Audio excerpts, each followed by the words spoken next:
Il aura fallu aller quoi, 1 heure tout au plus pour acter un accord imposant 15% de taxes sur la plupart des produits européens importés aux États-Unis. C'est ainsi que s'est conclue dimanche la rencontre au golfe de Turnberry, propriété écossaise de Donald Trump. Le président américain avait d'abord menacé de 30%. Ce sera 15%, ce qui est une façon pour pas cher de se donner l'air magnanime et manifestement de contenter les Européens qui, à part la France, ont été quand même très modérés hier dans leur réaction. Alors qu'espèrent les Européens en échange de ce choix d'apaisement? Bonjour Sébastien Jean. Bonjour. Merci beaucoup d'être avec nous. Vous êtes professeur d'économie au Conservatoire national des arts et métiers, directeur associé de l'initiative Géoéconomie et Géofinance de l'IFRI, qui est l'Institut français des relations internationales. D'abord, à quelle incertitude met fin cet accord? Parce qu'on avait presque l'impression hier que de nombreux États ou organisations patronales étaient soulagés d'être enfin fixés. Oui, ce mouvement de soulagement, il a été assez manifeste. Je crois qu'il y a une incertitude explicite et une derrière qui est non dite, mais qui est importante. L'explicite, c'est ces menaces d'augmenter à 30% les droits de douane sur les importations américaines, sachant que les États-Unis sont pour l'Europe prise dans son ensemble le premier marché, le débouché de 20% des exportations, des centaines de milliards d'exportations, donc quelque chose de véritablement important en termes économiques et commerciaux. Et puis implicitement derrière, on ne comprend pas ce qui se passe, évidemment, si on ne prend pas en compte la dimension politique, sécuritaire, et cette menace implicite des États-Unis de retirer plus ou moins partiellement leur garantie de sécurité aux Européens. Donc vous pensez qu'il y a une part de choix politique dans ce qui a été finalement, j'allais dire, consenti, est-ce qu'ils avaient vraiment le choix, mais accepté par la Commission européenne, par Ursula von der Leyen dimanche? C'est une évidence et c'est même peut-être malheureusement l'aspect dominant. Il y a une part de non-choix politique surtout, c'est-à-dire un aveu d'impuissance ou plus exactement peut-être un aveu de l'absence de volonté d'assumer une épreuve de force avec les États-Unis. Parce que je crois que si on s'en tient à la pure logique économique et même scientifique, technologique, les Européens ont beaucoup d'arguments à faire valoir pour soutenir un rapport de force avec les États-Unis et pour obtenir quelque chose de plus équilibré. Donc le choix, il est véritablement politique. Et c'est de ce point de vue-là que c'est un vrai problème, je pense, l'accord qui a été signé. C'est une vraie humiliation aussi, parce qu'on voit au fond les dirigeants européens reprendre presque mot pour mot le vocabulaire de Donald Trump pour expliquer en quoi la relation économique transatlantique est déséquilibrée. Ce que je crois, les chiffres démentent aujourd'hui. Je veux dire par là que si on regarde la balance courante, donc là, il faut expliquer que Donald Trump parle toujours du déficit commercial. Ça, c'est le commerce de biens entre les États-Unis et l'Europe. Et c'est vrai, il est à l'avantage des Européens. Il y a un excédent d'environ 200 milliards d'euros l'an dernier des Européens. Mais il y a les services. Il est compensé par du point de vue des Européens, notre déficit dans le commerce de services et des revenus d'investissement qui, eux aussi, sont à l'avantage des États-Unis. Quand on fait le bilan d'ensemble de tout ça, on arrive pas très loin de zéro, en tout cas à l'échelle des deux économies. Donc, un certain équilibre, en fait. Plusieurs pays européens sont particulièrement touchés et la rédaction de France Culture hier a longuement détaillé ce que représentent les exportations vers les États-Unis dans le PIB total de pays comme l'Allemagne, par exemple, en particulier les voitures, l'Irlande pour les produits pharmaceutiques, mais aussi l'Italie. Et pourtant, ces pays-là n'ont pas été si virulents dans leur réaction hier.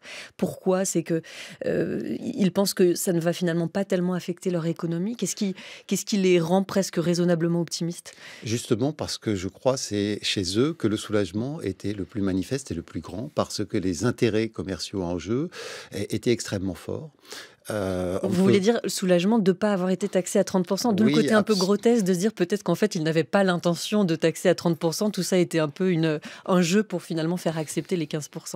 Absolument, toute la question derrière est de savoir si effectivement c'était une menace crédible et soutenable à terme. Est-ce que ça doit être ça notre point d'ancrage, notre point de repère, ces 30% de droits de douane, auquel cas pour l'industrie automobile allemande par exemple, qui exporte de plus de 50 milliards d'euros par an d'automobiles aux États-Unis, pour l'industrie pharmaceutique irlandaise, qui d'ailleurs est souvent en fait constituée de firmes américaines, c'était une vraie menace. Je ne suis pas sûr que c'était complètement soutenable par les États-Unis à terme.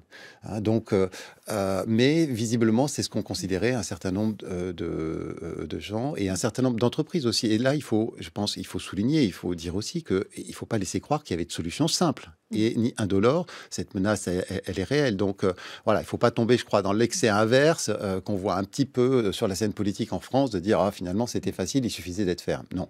Certains secteurs sont exemptés de cette hausse des droits de douane ou de ces droits de douane. Et est-ce que c'est le résultat d'une négociation tendue avec les Européens ou simplement Donald Trump n'y accordait pas d'importance? L'accord prévoit d'exempter plusieurs secteurs stratégiques. Alors l'aéronautique, certains produits chimiques, certaines matières premières stratégiques. Pourquoi les mots du communiqué sont-ils aussi flous? Est-ce que c'est à dessein ou parce que rien n'a été en réalité précisément défini? Parce qu'il s'agit d'un accord commercial à la mode Trump. C'est-à-dire que ça n'est pas un accord commercial. C'est une déclaration d'intention.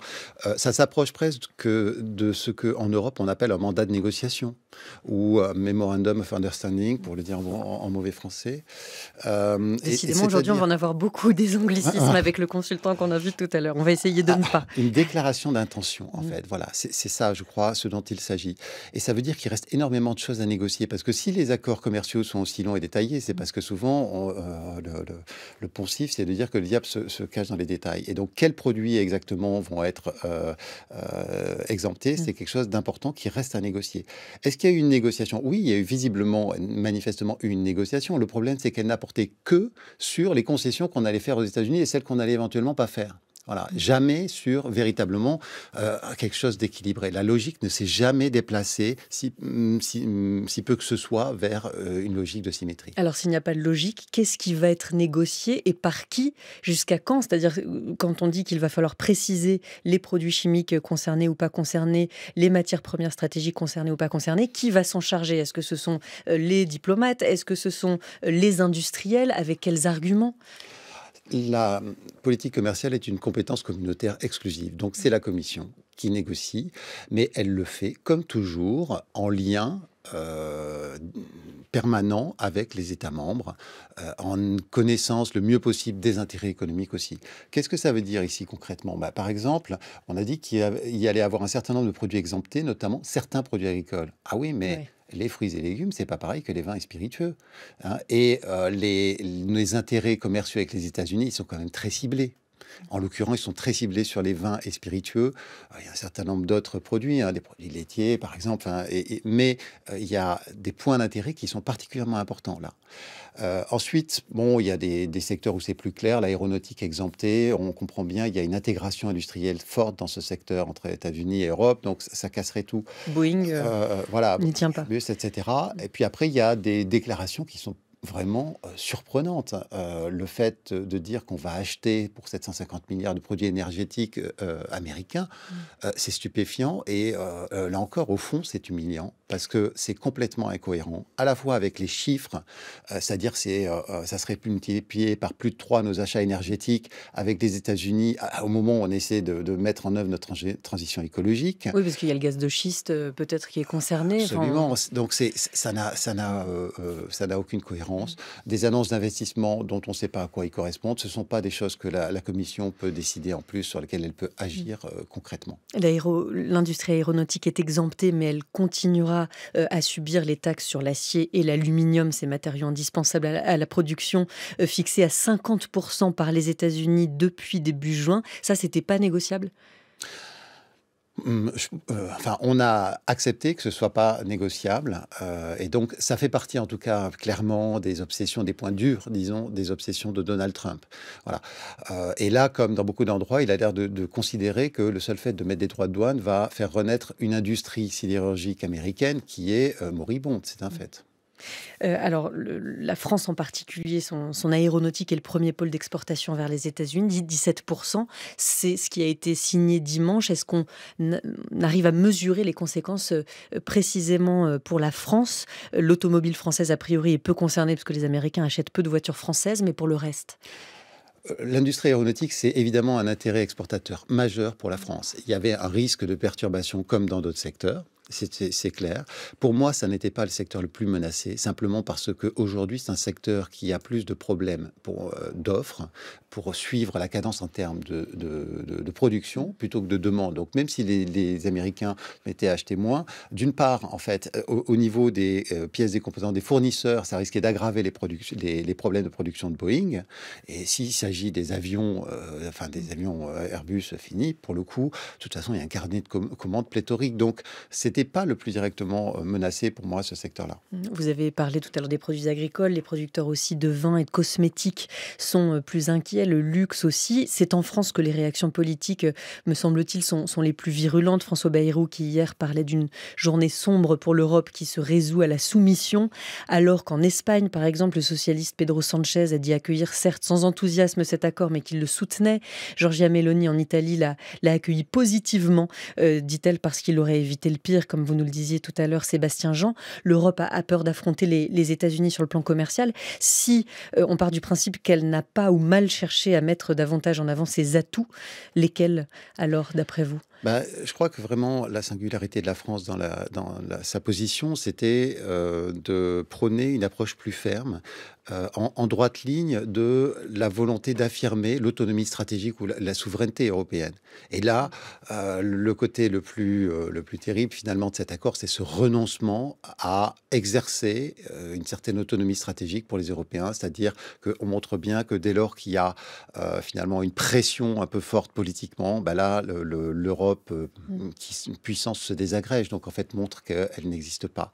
Et là-dessus, il y a une différence de culture. Les Français ont une culture stratégique plus poussée et ont toujours une volonté plus forte de conserver une autonomie par rapport aux États-Unis. C'est la traduction de ça. Et c'est la traduction finalement, ce qui est un peu désolant, c'est qu'on a l'impression que là, cette volonté affichée de souveraineté européenne, en tout cas d'autonomie stratégique plus forte au niveau européen, se fracasse contre le mur de la réalité d'une menace commerciale qui, encore une fois, à mon avis, malgré tout, était gérable, même s'il ne faut pas laisser penser qu'elle était juste sans conséquences potentielles. Non, bien sûr que non. Et quelles conséquences, en l'occurrence, au-delà des conséquences éventuelles industrielles, Sébastien Jean, est-ce qu'on peut s'attendre à des conséquences économiques pour ce qu'on appelle les consommateurs ? Alors, je crois qu'il peut y avoir des conséquences économiques. Elles ne sont pas en termes de pouvoir d'achat, c'est-à-dire c'est pas l'importation, c'est pas les prix des biens de consommation qui sont en cause. C'est une mauvaise nouvelle parce que ça dégrade significativement notre accès au marché américain. On va payer 15% de droits de douane, avec les variations qu'on a dites. C'est pas exactement 15%, mais c'est de cet ordre-là. Là où, en fait, il y avait un droit de douane qui, en termes de moyenne simple, était un peu moins de 5%, et même en termes de moyenne, ce qu'on payait vraiment était plutôt de l'ordre 1,5. Donc, oui, il y a une dégradation de cet accès au marché américain. J'en attends pas des conséquences très fortes, notamment parce que ces droits de douane, ils vont s'appliquer aussi aux principaux concurrents des Européens. Oui, tout le monde est concerné, en fait. Tout le monde est concerné, sauf l'Amérique du Nord. Sauf l'Amérique du Nord, avec des conditions opaques et compliquées. Et je pense que c'est une bonne partie de l'explication pour laquelle les marchés qui ont, avec une cohérence qui est incomplète d'ailleurs, qui avaient réagi par sous un air de catastrophe début avril, aujourd'hui, on a l'impression que ça passe crème, entre guillemets, et que, alors est-ce que tout le monde est déjà sur la plage?